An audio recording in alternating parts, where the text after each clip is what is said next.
Chers camarades, bonsoir. Les représentants de la junte malienne aux Nations Unies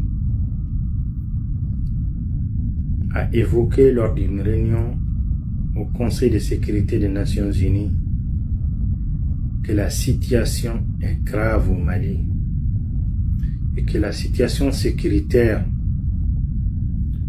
se dégrade de jour en jour et que les populations sont sévèrement attaquées par le terrorisme, que les axes d'approvisionnement vers Bamako sont vraiment occupés par les terroristes, pour expliquer les blocs, et qu'ils demandent une mobilisation des ressources financières aux États partenaires des Nations Unies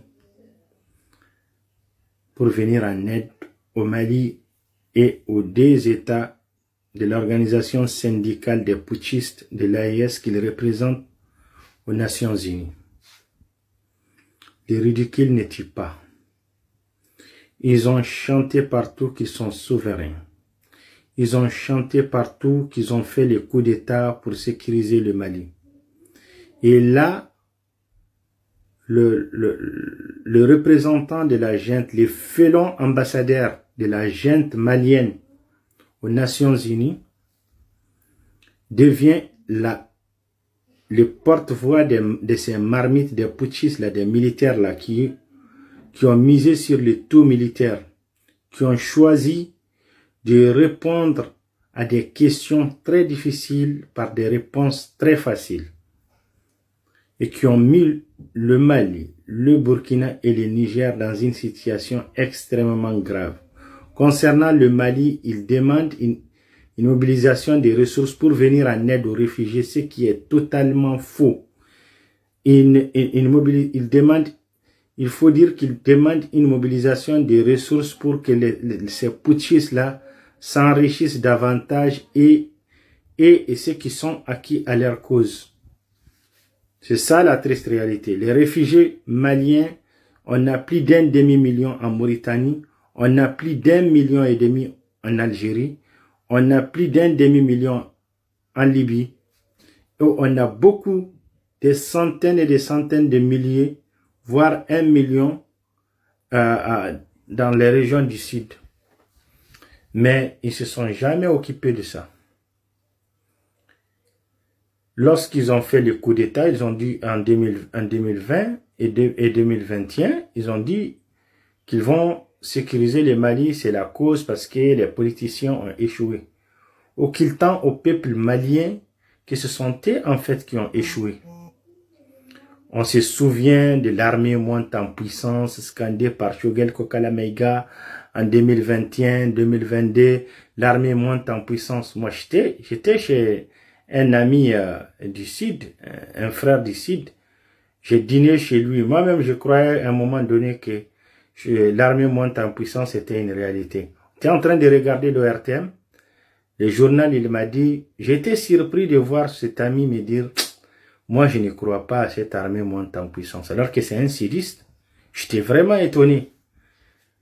Ça veut dire qu'il en sait quelque chose. Il m'a dit, moi, je ne crois pas à ces slogans chantés par le gouvernement de la junte en disant que l'armée monte en puissance. Alors que, aujourd'hui, on doit s'interroger. L'armée qui montait en puissance en 2021-2022 et qui se retrouve aujourd'hui avec un blocus qui paralyse l'économie malienne, qui n'arrive même pas à sécuriser 300 à 400 kilomètres, les 400 kilomètres qui séparent Bamako et la Côte d'Ivoire, en partant par Sikasso, les mêmes qui séparent Bamako du Sénégal, en partant par Kita Kenyeba. Hein? La ville de Nioro du Sahel est sous embargo depuis le début du mois de septembre. Des proches et collaborateurs du shérif de Nioro ont été enlevés. Des chauffeurs, même des collaborateurs du shérif de Nioro ont été enlevés. Un embargo sur la ville de Nioro.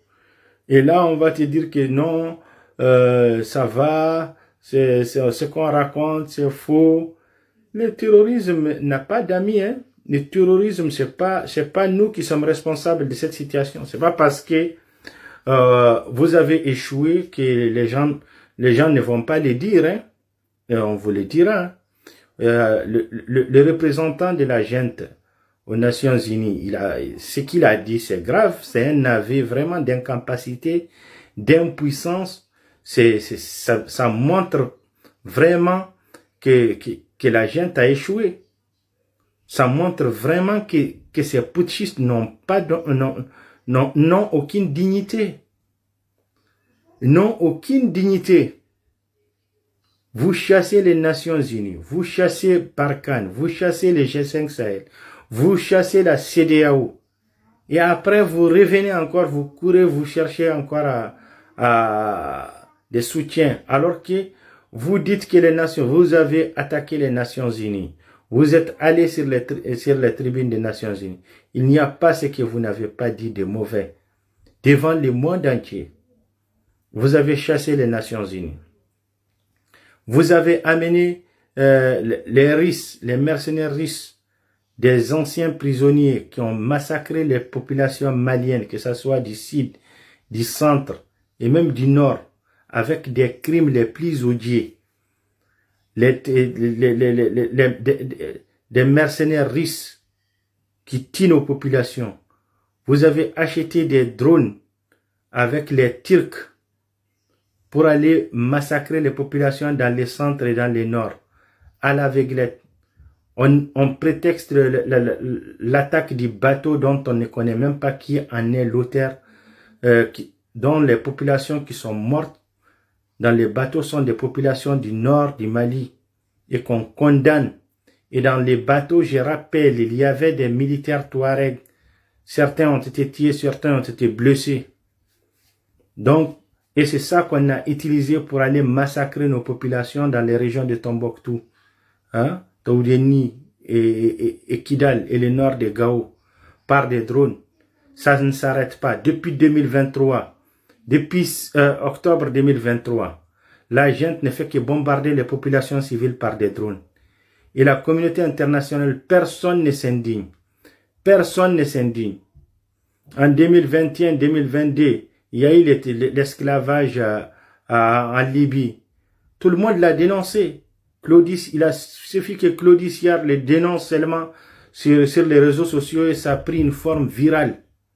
Ça a pris une forme virale. Et aujourd'hui, on tue des populations touareg, arabes, peuls. Personne ne dit quelque chose. Même le 30 et le 31 juillet 2024, il y a eu des tirs de drones sur une localité de Tinzawatan qui a touché des migrants subsahariens. Claudius Yard n'a même pas dit quelque chose. N'a même pas dit quelque chose. Parce que ce ne sont pas des Arabes qui ont tiré sur ces migrants subsahariens africains qui ont droit à la vie. Vous voyez, c'est deux poids et deux mesures. Mais nous, aujourd'hui, on va parler, hein, on va dire la vérité parce que ces réalités sont documentées, elles existent.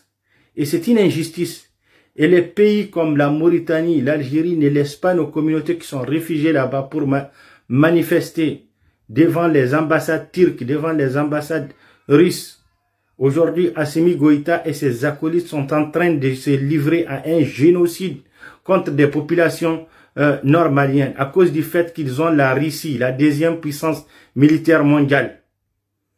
Et ils massacrent aujourd'hui les populations dans les nord, dans les centres. Au vu aussi de tous, personne ne s'indigne, personne ne dit rien. Il y a la complicité de la communauté internationale qui ne dit absolument rien. Vous avez vos proches parents qui meurent, vous parlez comme si on ne vous écoute pas et on essaye de balayer d'un revers de la main ce que vous dites. Comment est-ce qu'on va nous convaincre si on a nos proches qui sont en train d'être tués? Personne ne pourra nous convaincre. Personne. Personne. Personne ne pourra nous convaincre.